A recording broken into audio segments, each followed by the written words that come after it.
All tyranny needs to gain a foothold is for people of good conscience to remain silent. Thomas Jefferson. Hello, I'm here on behalf of Find Info World Networks.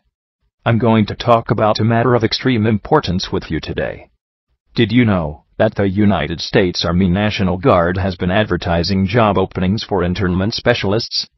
A leaked U.S. Army document prepared for the Department of Defense contained shocking plans for political activists to be pacified by PSYOP officers into developing an appreciation of U.S. policies while detained in prison camps inside the United States.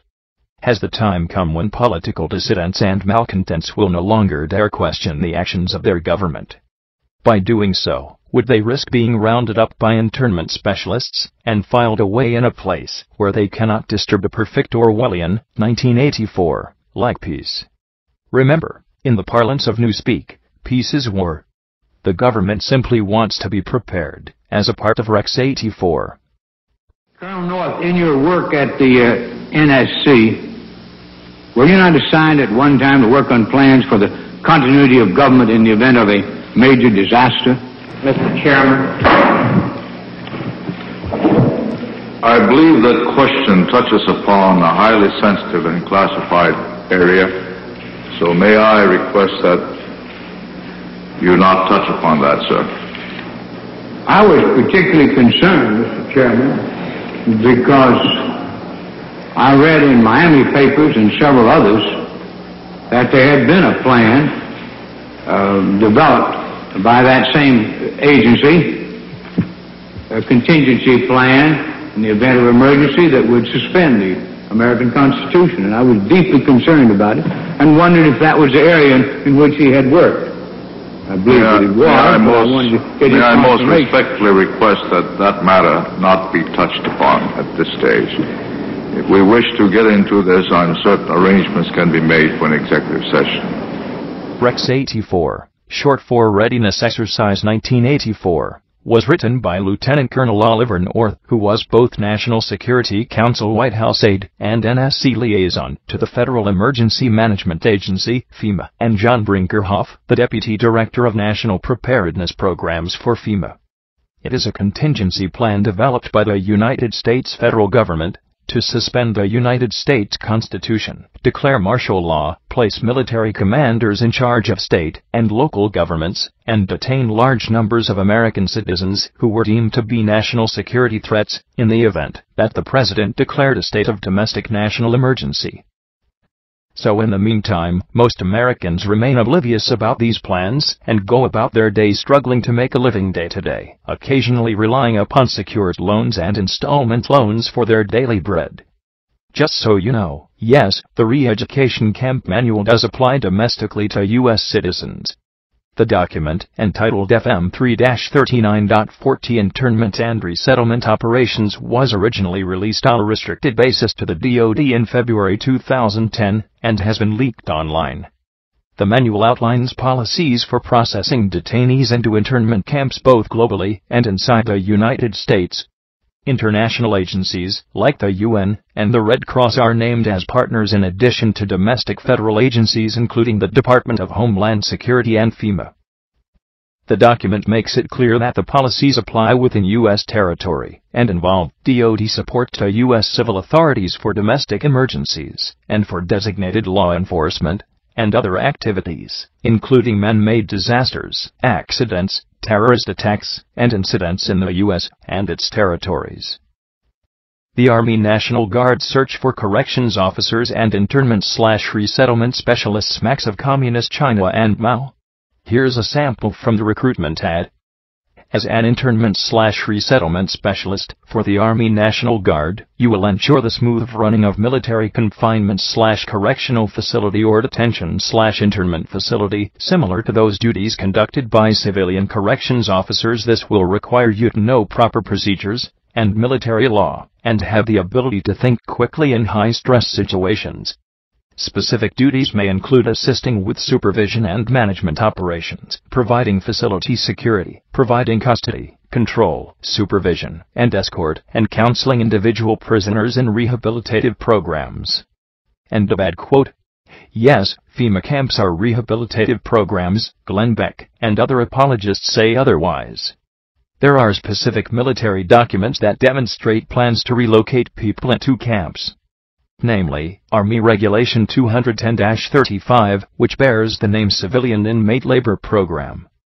According to the document, 210-35 provides guidance for establishing and managing civilian inmate labor programs on Army installations. It provides guidance on establishing prison camps on Army installations. The document also makes reference to identifying detainees using their Social Security number.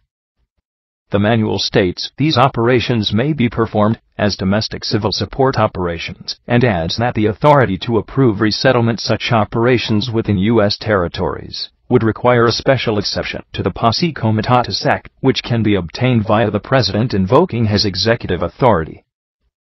Under the Posse Comitatus Act of 1878, U.S. military personnel are generally prohibited from assisting in civilian law enforcement functions such as search and seizure, interdiction of vehicles, arrest and interrogation, surveillance, or using force except for in self-defense. Though the Posse Comitatus Act originally referred only to the Army, it was extended in 1956 to include the Air Force. Subsequent DoD regulations prevent the use of the Marine Corps or Navy for civilian law enforcement functions. In 1981, this principle was further codified in 10 U.S. Code 375, which directs the Secretary of Defense to ensure that military activities do not include or permit direct participation by a member of the Army, Navy, Air Force, or Marine Corps in a search, seizure, arrest, or other similar activity, unless participation in such activity by such member is otherwise authorized by law. This last week, the U.S. Congress passed a bill which repeals Posse Comitatus, which means that we have now institutionalized and codified martial law. Right now, the battle against terrorism involves all of us. Everybody in this country is a potential terrorist. And the words that they use in there to bring everybody in as a potential terrorist is any associated forces, which means that if you happen to visit a website, happen to attend a meeting, happen to do one association, you can be accused of being a terrorist, and the bill says you have no right to a lawyer. They've been abusive of this for many years, but now it's been codified. And this president, just about a year ago, announced that some of these bad people, even though they're American citizens, don't deserve even charges, that they can now be assassinated. We should be consciously aware of terrorism and deal with it, but to say that we're at war with the world and we can send a drone missile and send our troops any place we want is very, very dangerous. So, back to the manual. Aside from enemy combatants and other classifications of detainees, the manual includes the designation of civilian internees, in other words citizens, who are detained for security reasons, for protection, or because he or she committed an offense against the detaining power. Once the detainees have been processed into the internment camp, the manual explains how they will be indoctrinated, with a particular focus on targeting political dissidents into expressing support for U.S. policies. This is quite similar to the kind of detention centers that used to thrive in Mao's China. They were re-education centers that used forced labor to break down residents, in the interests of turning them toward the greater good. Joseph Stalin sanctioned a similar network of gulags, which is an acronym based on the Russian phrase for the chief administration of corrective labor camps and colonies. Does this sound like the kind of liberty that America's founding fathers guaranteed its citizens? Apply for installment loans and secured loans now. If you think you'll need one, you may not be at liberty to do so later. The re-education process is the responsibility of the Psychological Operations Officer, whose job it is to design PSYOP products that are designed to pacify and acclimate detainees or DCS to accept USIR facility authority and regulations, according to the document. The manual lists the following roles that are designated to the PSYOP team. Identifies malcontents, trained agitators, and political leaders within the facility who may try to organize resistance or create disturbances. Develops and executes indoctrination programs to reduce or remove antagonistic attitudes. Identifies political activists. provides loudspeaker support, such as administrative announcements and facility instructions, when necessary. Helps the military police commander control detainee and DC populations during emergencies. Plans and executes a PSYOP program that produces an understanding and appreciation of U.S. policies and actions. Remember, this is not restricted to insurgents in Iraq who are detained in prison camps. The manual makes it clear that the policies also apply within U.S. territory, under the auspices of the DHS and FEMA. The document adds that resettlement operations may require large groups of civilians to be quartered temporarily, less than 6 months, or semi-permanently, more than 6 months. We have this map that shows how the U.S. would be divided in the event of an emergency, if we can pull that up there. There it is. So this is how the U.S. will be divided into districts. You see 10 of them there. This is according to the National Emergency Center establishment. It gives FEMA and the Department of Homeland Security jurisdiction over what goes on in these places during a time of emergency. The U.S. government is prepared to institute martial law and have practiced for that day numerous times over the years. Politically repressive actions, like the Palmer raids and the McCarthy era, are two examples. From 1967 to 1971, the index list was written. Over 100,000 people are on that list, among them a variety of notable public figures. They are considered subversive and are to be rounded up if the government deems it prudent. The Patriot Act and its focus on Homeland Security brought a news team to the Rex 84 engine. In fact, NORTHCOM was established stateside in 2002 to assist in federal homeland defense efforts. This agency is authorized to monitor the communications of citizens and be a rallying point should it be deemed necessary to mobilize in a Rex 84 type action. Under the indefinite detention provision of the National Defense Authorization Act, with the acronym NDAA, which was signed by Barack Obama on New Year's Eve going into 2012, American citizens can be kidnapped and detained indefinitely without trial. An article by Paul Joseph Watson of Infowars.com states that in September 2012, United States District Court Judge Catherine B. Forrest ruled that the indefinite detention provision of the NDAA was unconstitutional and blocked it permanently. However, within 24 hours of the ruling, the Obama administration lodged an appeal, and the law has been under temporary injunction until now. Americans can once again legally be snatched off the street and detained without trial based on the mere claim that they provided aid or support to terrorists, despite this being a total violation of habeas corpus. The 10th Amendment Center has a detailed breakdown of the ruling. In layman's terms, Forrest put a stop to indefinite detention, and the Second Circuit overturned that. It also permanently prohibited Forrest from attempting to do so again, ordering her to proceed with the case consistent with their opinion. NDAA indefinite detention powers are alive and well. The group points out that the new Second Circuit ruling is completely incorrect because it claims that Section 1021 of the 2012 NDAA says nothing about the government's ability to detain citizens.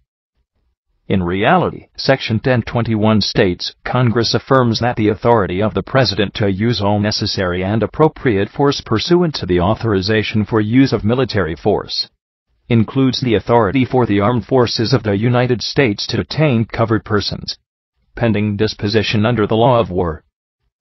The ruling stems out of Hedges v. Obama, a lawsuit filed in January 2012. Pulitzer Prize-winning journalist Chris Hedges and several other high-profile figures brought the case in order to protest against the potential that the law could be used to harass outspoken journalists and political activists. Sadly, the victory lasted about 10 months. Today, U.S. totalitarianism wins again, laments Zero Hedge. The historical significance of states using internment camps to re-educate detainees centers around the fact that it is almost exclusively practiced by repressive and dictatorial regimes like the former Soviet Union and Stalinist regimes like modern-day North Korea. Here are a few documented preparations for the mass internment of citizens inside America, but this is the first time that language concerning the re-education of detainees, in particular political activists, has cropped up in our research. In 2009, the National Guard posted a number of job opportunities looking for internment/resettlement specialists to work in civilian internee camps within the United States. In December of 2011, it was also revealed that Halliburton subsidiary KBR is seeking subcontractors to staff and outfit emergency environment camps located in 5 regions of the United States. In 2006, KBR was contracted by Homeland Security to build detention centers designed to deal with an emergency influx of immigrants into the U.S., or the rapid development of unspecified new programs that would require large numbers of people to be interned. Rex 84, short for Readiness Exercise 1984, was established under the pretext of a mass exodus of illegal aliens crossing the Mexican/U.S. border, the same pretense used in the language of the KBR request for services. During the Iran-Contra hearings of 1987, which is the clip at the beginning of this video, it was revealed that the program was a secretive scenario and drill developed by the federal government to suspend the Constitution, declare martial law, assign military commanders to take over state and local governments, and detain large numbers of American citizens determined by the government to be national security threats. Despite the fact that the manual is well over 300 pages long, and would take hours to read properly, within minutes of the public becoming aware of its existence, a minority of commenters were claiming that the policies outlined in the document only pertained to foreign combat operations, and did not apply domestically to U.S. citizens. This is similar to the denial witnessed prior to the passage of the NDA when some argued that the indefinite detention provisions did not apply to American citizens, despite numerous legal analysts asserting they did and President Barack Obama himself acknowledging they did when he signed the bill. Let's make one thing clear, the manual primarily deals with enemy combatants captured and detained in foreign prison camps run by the U.S. military. However, another thing that is just as clear from reading the manual in full as the fact that it also applies to citizens detained within the United States, whether they be DCs, displaced citizens, or civilian internees, in other words citizens who are detained for security reasons, for protection, or because he or she committed an offense against the detaining power. Firstly, throughout the manual there are scores of references to how the U.S. Army would work together with the DHS, ICE, and FEMA, page 24, to implement the policies within U.S. territory as part of civil support operations in the aftermath of man-made disasters, accidents, terrorist attacks, and incidents in the U.S. and its territories. Page 38. The handling of DCs, displaced citizens, is also a mission that may be performed in support of disaster relief or other emergencies within the United States or U.S. territories during civil support operations, states page 33. Page 56 also states that it is the responsibility of the PSYOP officer to control detainee and DC populations during emergencies. Resettlement conducted as a part of civil support operations will always be conducted in support of another lead agency, Federal Emergency Management Agency, Department of Homeland Security, states page 37. Yeah, pretty much at that time, your Second Amendment, all your rights, First Amendment rights, pretty much everything is at that moment just interrupted. Yeah. So you said that martial law suspends their Second Amendment, so I'm not going to, but would you say we would take weapons from people? Yeah, that's what they do. Yeah. That's what they do, but I'm yes, I wouldn't agree with that either. I'm I believe the Second Amendment. But okay. The section during a moment of martial law, we've lost all control. We're pretty much saying when the military moves in on your street, they are now saying you have no more rights. Pretty much you're going inside your house. That's like the worst case scenario. So I'm saying when the way they're not looking at it, when the guard is used, that's how it's going to be used.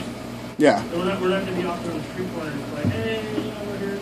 Unless we're like you're assisting with some kind of event, you're not going to be involved in a riot and not really have any authority to do it. No, you're not going to go knocking on doors and be like, all right, I need a shotgun. Here. No. You're not going to go up to each house and say... Well, they did that in Katrina, is why I'm asking. And if we're talking about shit hitting the fan, I'm not going to do it, but... They're not going to do that necessarily. It's more or less like, hey, go in your house. Shut up, stay there. That would be the point. Okay. Because the reason they have martial law in place is it's one of those situations where, like I said, everything's already broken down.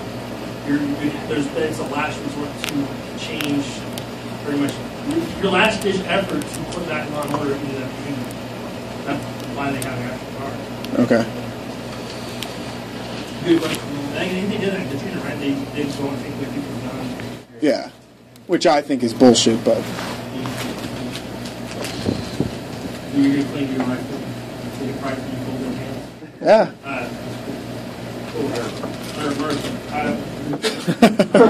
We're going to get political right now. The time for denial is over.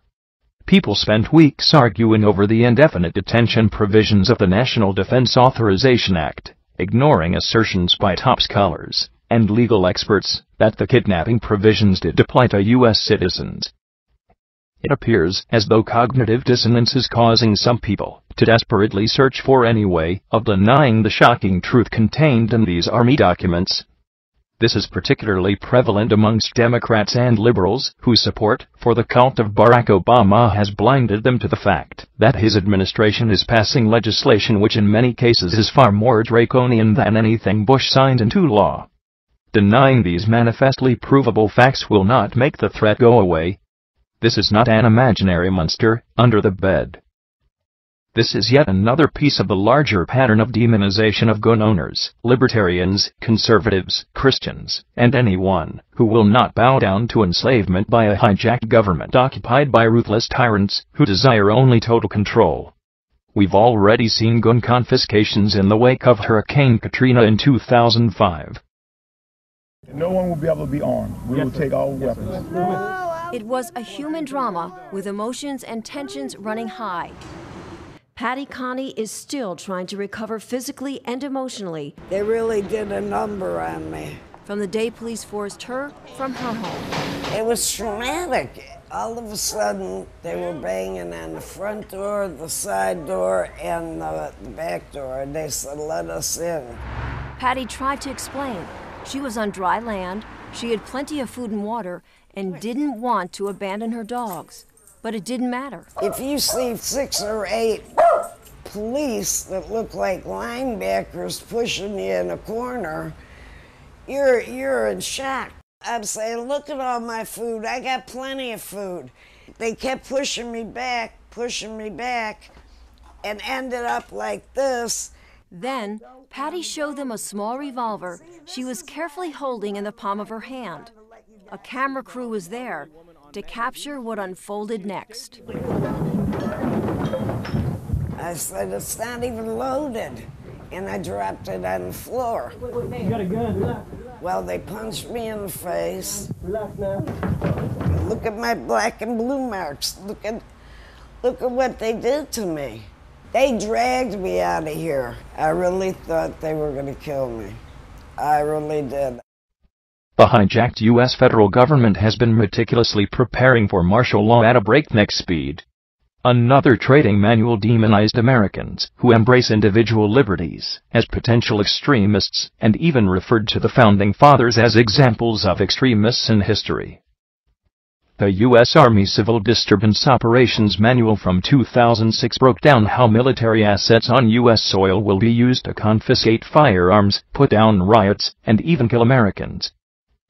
This manual listed weapons to be used against American dissidents, including anti-riot grenades, and emphasized that warning shots will not be fired. Earlier this year, Law Enforcement Targets, Inc., a provider of shooting targets to DHS and other federal agencies, sold a line of realistic-looking non-traditional targets of pregnant women, children, and the elderly. One target in particular depicted a pregnant woman standing inside a nursery. These targets are designed to condition law enforcement into shooting these American threats without hesitation. In addition to buying shooting targets of Americans, DHS also bought 2 billion rounds of ammunition for domestic operations throughout 2012. This excessive amount, enough to sustain the war in Iraq for 24 years, will ensure the rapid expansion of the police state during the civil chaos caused by the likely economic collapse of America. We've already seen a police state take over after the Boston bombings, when armored police went door to door to enter and search homes without a warrant. The hijacked federal government is simply shedding our constitutional republic and purging what remains of our liberties, while demonizing anyone who stands in the way. So stand up and be in the way. The government and police are public servants hired to protect and defend our human rights, not to oppress the public they work for. To get more news and information that matters, go to findinfoworld.com or click the link below. Also subscribe to the Find Info World channel and follow us on Twitter and Facebook. Thank you for watching and keep freedom in your heart.